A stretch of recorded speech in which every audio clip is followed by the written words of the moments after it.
I'm Mr. Ethan, and I'd like to thank you so much for joining us today. This week's activity for our summer reading program is animal dioramas.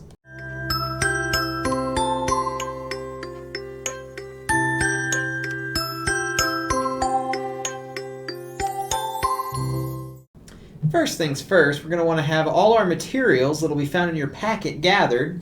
As you can see, we have some cotton balls, some little plastic trees that my cotton balls are stuck to, some scissors, Gorilla Glue, yellow construction paper, some animal figures. I have a zebra, a tiger, and some kind of bird. I'm not 100% certain what kind of bird this is, but it's a pretty nice bird. And also our box that all our little animals are going to live in. Now, the kit that you'll receive from the library will also include paint and a paintbrush. I went ahead and painted my box already just to save some time for the video, whereas I painted the top portion of the lid, which is going to be the sky blue, and the bottom portion, you can see I painted it green. Now, I think the first thing we should do is we should take our scissors and our construction paper, and we're just going to cut us a sun out of our construction paper so we can have a nice sunny day for our animals. Now, I'm just freehand cutting this, but you can take some pencils or pins if you want, and you can cut out the one that you've drawn. It's not quite a perfect circle, but it's pretty all right, I think, as far as suns go. So then you'll take your glue, and you're going to want to put some of it on the back, like so. And then once you're satisfied that you've gotten enough glue and all along the edges, you'll just stick this in the sky for all your animals. Like so. You didn't really catch all that on frame, but like that. Then, another thing is we'll start to add some clouds using our cotton balls. We'll dab a little bit of glue on our lid, because as you can see, it doesn't really work if we do it on the cotton balls themselves. Then you'll stick that right there. I'm going to repeat. Have another cloud.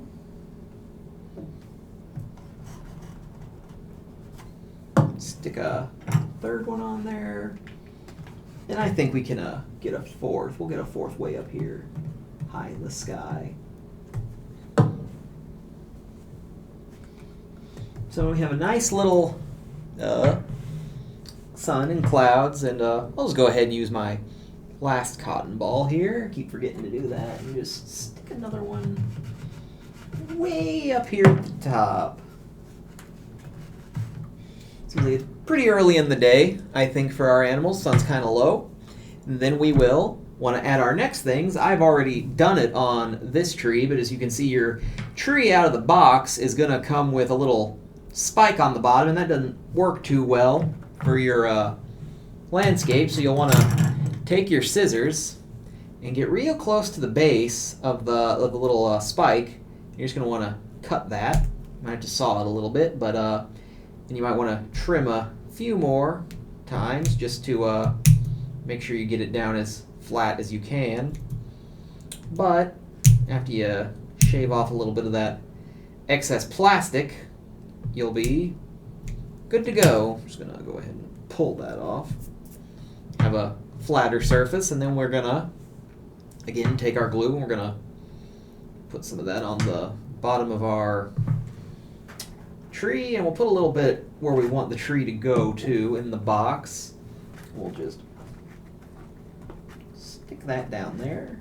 Might need to get quite a bit of it to make this work. Get it stuck down like so. And it might not stand up the best. You might want to fiddle with it a bit. You might need to add more glue and kind of watch it until it hardens. But eventually we'll get it to stick. Alright, so I used a little bit of editing magic to get my second tree attached in to my base. Like I said, you might need to use quite a bit of glue to get it patted down, and if you have a taller tree, you're going to need to really work with it. You might want to let it sit for a while without touching it until the glue dries, make sure everything's order. But we're going to go ahead and get our animals attached. I'm going to start with this fine bird. Just going to get some glue all over his base. See, the birds are, this one's really nice because he's got the little stand, little base. You want to put quite a bit of glue on there to make sure these boys stick. But then you just stick him down in there.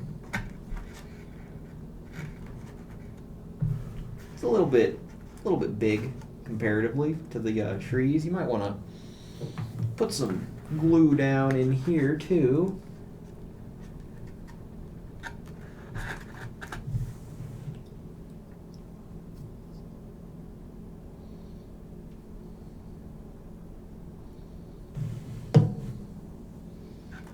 And there we go. We got him. Got him tacked down. Now, this diorama's not really for scale. He's a pretty big boy, this bird is, but that's fine. He's just drank a lot of milk. Got some calcium in him. We're gonna move on to our zebra, and we're gonna get some on his feet. And we're gonna put some glue on for him to stand on. Now this might also take some finagling since he's got pretty tiny feet. Oh, my tree fell over. See, this is what happens. You may want to wait to glue some of these other things down until it dries, but you know, we're looking pretty good here. Starting to look pretty good. And then finally, we'll get our tiger in here.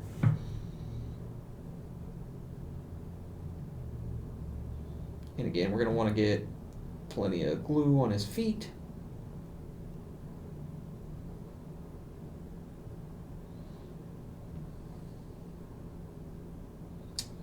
Just making sure I really get some on here, since it doesn't always want to get on there without me finagling it a bit, but that's okay. And if these guys don't stay down 100% of the time, that's fine too. That just means you can have some fun changing their poses around or repositioning them.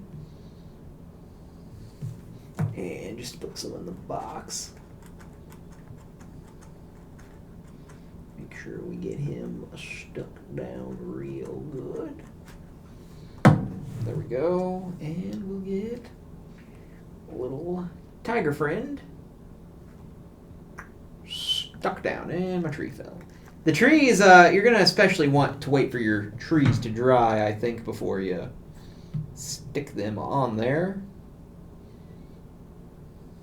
Stick any more things in there, that is. Any animals. Bing, bang, boom, and there you go. We got us a nice little nature diorama we done got set up. Thank you once again for joining me, and I hope you're enjoying our Tales and Tales summer reading program at the Mooresville Public Library. I also hope you've been participating in some of our other programs and have been earning your prizes through logging your reading minutes. Today I'd like to show you some books that you can read to help you towards your goal of logging more minutes and earning more prizes that you can collect at the Mooresville Public Library. The first one we have is this book, Biomes of the World. We have 9 volumes, actually, of this, and this one specifically is Tropical Grasslands, which are very similar to the kind of environment we made in our diorama today with our tropical trees and our tropical type animals. This book just describes the different kinds of wildlife and creatures and plants that you can find in tropical grassland areas like the certain regions of Africa. This is really great. Now, a biome includes the plants and the animals, and it's their habitat. What we made today was a habitat for the animals that are in your diorama. We also have this book, Can You See Me by Ted Lewin.